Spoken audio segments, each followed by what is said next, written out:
Hello and good morning, at least this morning here. I'm Adrian Selby. The wonderful Phil, who runs the Super Relaxed Fantasy Club, has asked me and a few authors if we would put a short video together while we're working from home, while we're kind of isolated, to share, I guess, on YouTube or somewhere. So more than happy to do it, Phil, for what it's worth.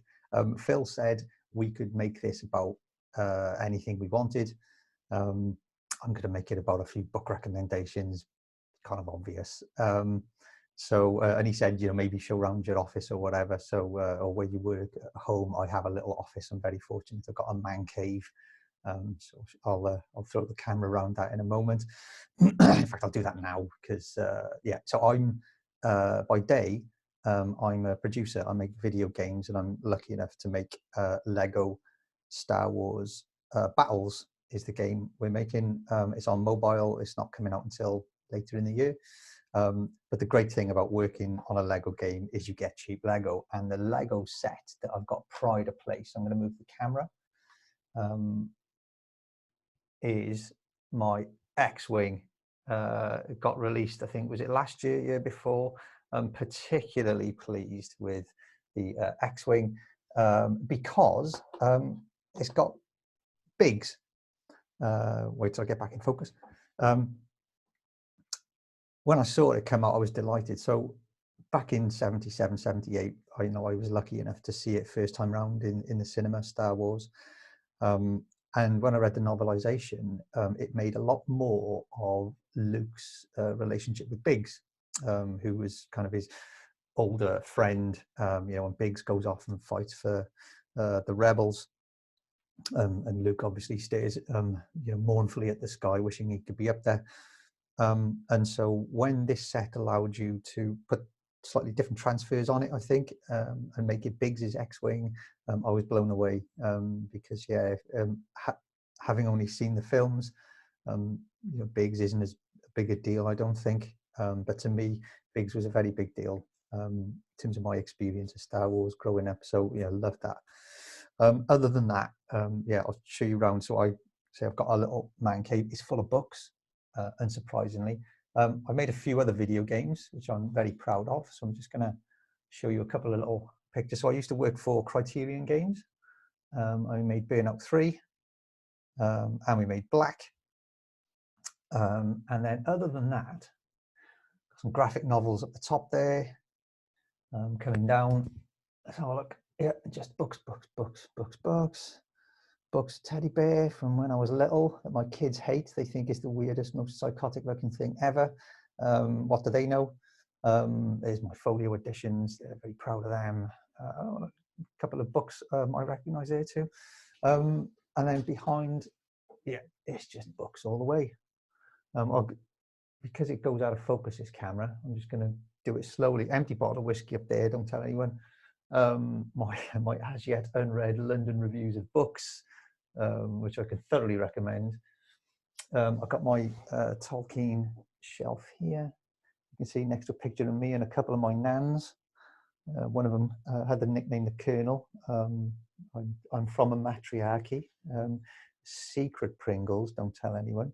And then the question that often gets asked, Landspeeder.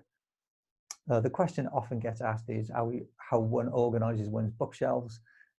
It's basically, you won't be able to tell necessarily, but it's non-fiction, fiction, non-fiction, non-fiction, fiction, so that's about as organized as it gets.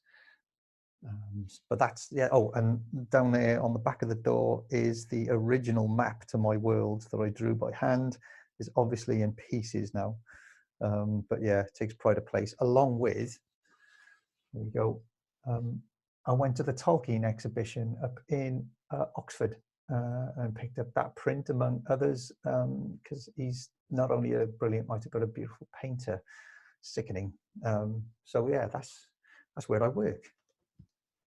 So let's just pop this back and wait for it to settle. There we are. Okay, so Phil said we could do a little bit of self-promo. Always uncomfortable doing it, but you know, I do want people to read my books. So I've written SNAKEWOOD, and that's the first one. A group of once legendary mercenaries are being killed off one by one, and two of them are on the run trying to find out who's doing it and why. And then The Winter Road, which was out in 2018, is the story of the biggest trading empire in the world, which they're both written in, and how it was founded by this woman, so Jen Williams, one of the founders of the Super Relaxed Fantasy Club, once bemoaned the lack of middle-aged women heroes in fantasy. Jen, I've got you covered. The Winter Road is all about a middle-aged woman who founds the biggest empire in that world. It's the origin story of that. You can find out more on adrianselby.com. There's samples and audio book samples and stuff if you want to see whether it's your bag. And if so, great, buy it.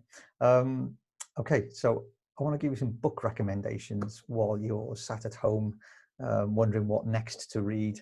These are books that I particularly love, and I don't think necessarily as widely read, certainly amongst genre enthusiasts as they could be.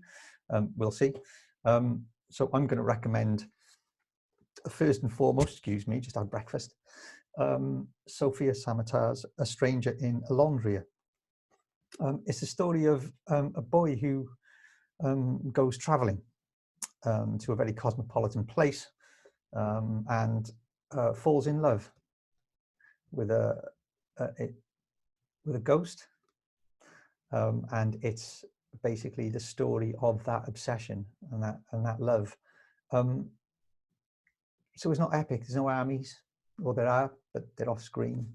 You know, it's really just a story of this boy growing up and being in love, and the price he pays for that love, which is brilliant in itself, because it's, you know, I'm drawn to the quirky in fantasy, and you know, it's a small story, but really powerful, incredibly well written. This is the best prose I've read in fantasy, you know, and I've read some great prose.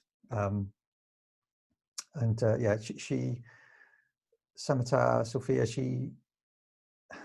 it's like every page I could bookmark a bit of prose, because it's just so luscious. It's like, you know, chocolate ice cream. I'm going to read just the opening lines of chapter 19. But preserve your mistrust of the page, for a book is a fortress, a place of weeping, the key to a desert, a river that has no bridge, a garden of spears.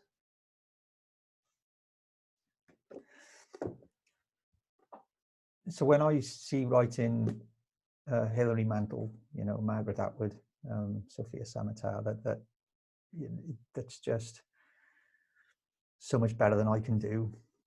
I am frustrated and delighted and motivated, you know, with how much further I've got to go, but how utterly beautiful, you know, prose can be, and how much of a pleasure that is in itself. It's, the world building is phenomenal. I think it did win a World Fantasy Award. So buy this book, you know, just sort it out. The next one, The Buried Giant, Kazuo Ishiguro. Apologies for any mispronunciation. It's the story of an old couple who leave their village to go to the next village to find their son, who they haven't seen in a while, but there's a strange mist over everything that causes amnesia. And it's therefore a story about an old couple and love and memory. And again, nothing much happens on an epic fantasy scale. You know, they don't quite get there, or they do, they don't. The ending, though, to this book, it is one of the best endings I've ever read. It's been a couple of years since I read it, and I can't get it out of my mind. A few people who have read it don't get that. They understood what went on at the end. It floored me. It flattened me. It just blew my mind.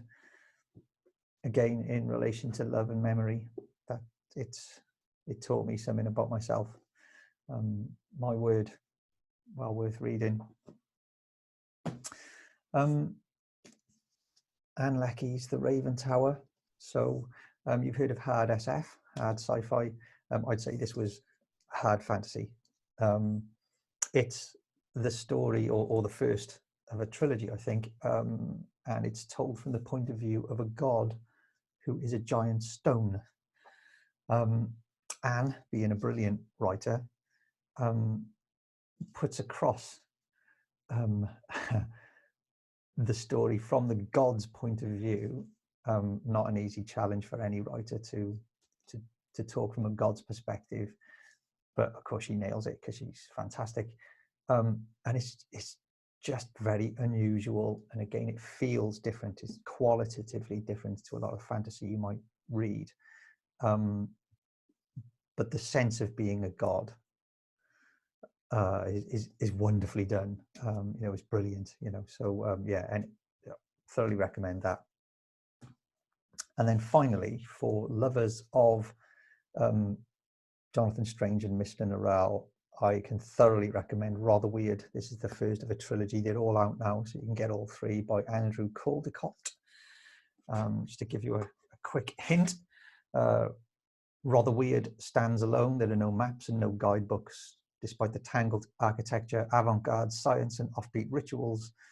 Cast adrift from the rest of England by Elizabeth I, its independence is subject to one disturbing condition: nobody studies Rather Weird or its history. And then in walks, in the modern day, a geography teacher to take over the post of geography teacher at Rather Weird school, and very sort of Dickensian and very Strange and Norrell type shenanigans ensue. It's densely plotted, and regardless of my recommendation, Hilary Mantel, who is the boss, loves it. So you need no more recommendation than that to go out and buy it. That's it. Phil, hope that's okay. Can't remember if Phil wanted us to talk about what it's like to be working from home in these strange times. I'm sure you've all read a lot about taking care of yourself and making sure to get up out of the chair and go and do something else. I thoroughly recommend it. I think it's important to acknowledge, I've not seen it acknowledged much on Twitter, but it's important to acknowledge how exhausting working from home can be. And I think it's the lack of separation between the day job, and then when you switch off, you're instantly in your leisure time, but nothing has changed. I used to have the bus journey, would take me back and forth, and I do some reading on that, you know, so I've got to find other ways to read. But I think it's important to acknowledge that it's quite tiring to work from home, at least while you get used to it. I'm only a few weeks in, and there might be months of this. So please do take care of yourself and your loved ones, and hopefully at a point when we can all socialize again, I will see some of you at the Super Relaxed Fantasy Club when it reconvenes. Until then, all the best. Bye for now.